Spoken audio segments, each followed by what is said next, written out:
नाल एयरपोर्ट पर विदेशी कपल के पास मिला जानवर का स्कल, जांच के लिए भेजा जाएगा देहरादून।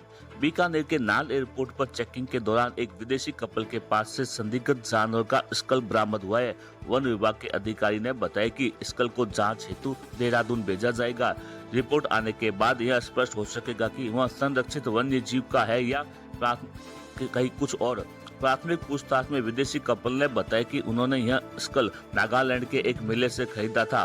दोनों टूरिज्म वीजा पर भारत भ्रमण के लिए आए हुए थे। इसी स्कल के साथ गुवाहाटी से दिल्ली तक हवाई यात्रा भी की, लेकिन कहीं चेकिंग में पकड़े नहीं गए, जिससे सुरक्षा व्यवस्था पर भी सवाल खड़े हो गए हैं। नाहल एयरपोर्ट से लौटते समय चेकिंग में मामला सामने आया। घटना के बाद जीव रक्षा संस्था ने विरोध प्रदर्शन किया। संस्था के मोखराम धारणिया ने वन विभाग से कार्रवाई करने और उसकी स्पष्ट जानकारी देने की मांग करी। इसकी जानकारी वन्य जीव प्रेमियों ने शनिवार रात 11:30 बजे दी। सुबह से इंतजार कर रहे हैं, कोई जवाब नहीं दिया। आप बोलते तो दे देते अपडेट। हम तो यही हैं। कौन दे रहे? हम आपके पास इसलिए गए थे वहाँ, कोई आपके पास जवाब बताया, आपने कहा वो डीएफ साहब वही हैं, कार्रवाई कर रहे हैं। अभी तो हमें थानेदार जी ने आकर बोला कि डीएफ साहब से पूरी बात करें। डीएफ साहब इस कार्रवाई करने में राजी है कि मैं गंभीरता से कार्रवाई करूंगा।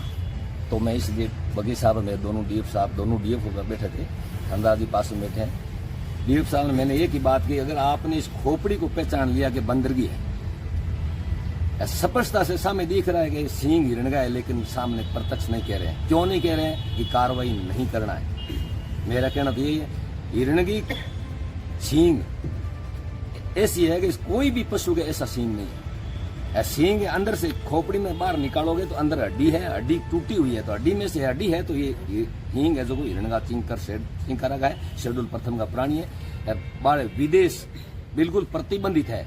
कहीं भी आप सप्लाई, बेचना, खरीदना, करना, अखरोट करना, ये सारी डीएफओ को पता है भी एक गंभीर कानूनी कार्रवाई होगी।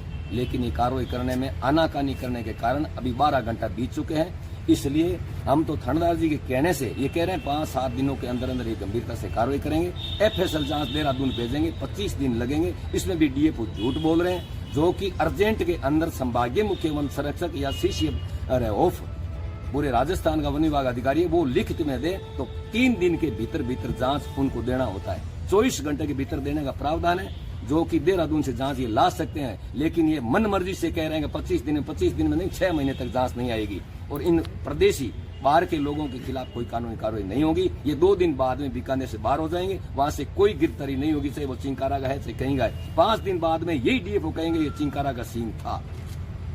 तो अब आप इस पूरे मामले को लेकर और क्यों संतुष्ट नहीं है? अभी तो हमें थानेदार जी के प्रशासन के कहने से एक बार हमारा धरना स्थगित करते हैं। बाद में 5 दिन 10 दिन बाद में जो भी कहेंगे हम थानेदार जी को बीच में लाकर वार्ता करेंगे और सारी कानूनी कार्रवाई हम देखेंगे कि क्या कार्रवाई की। हमारे को थानेदार जी की मौजूदगी में बताएंगे, तब हम मानेंगे वास्तव में इसमें क्या कार्रवाई की है। यार ये कार्रवाई मेरे को पता है कि कार्रवाई नहीं करेंगे, जो कि शेड्यूल प्रथम के प्राणी का सींग है, इसमें कोई दो राय नहीं है। लेकिन ये कार्रवाई नहीं कर रहे हैं। अब हम इसलिए प्रशासन के कहने से और इस थाना अधिकारी के कहने से हम एक बार हमारा धरना स्थगित कर रहे हैं। जब भी ये कह रहे हैं कि 25 दिन बाद जांच आएगी, जांच आने के बाद क्या कार्रवाई करते हैं, हम गिरफ्तारी की मांग करेंगे। इन्हीं लोगों को उसको गिरफ्तार करना पड़ेगा। ये जो ट्रॉफी बनाई हुई है, ये कहाँ से खरीदी है, ये कौन बेच रहा है, कौन बना रहा है, इनका खुलासा इस डीएफओ के मुंह से कराना होगा।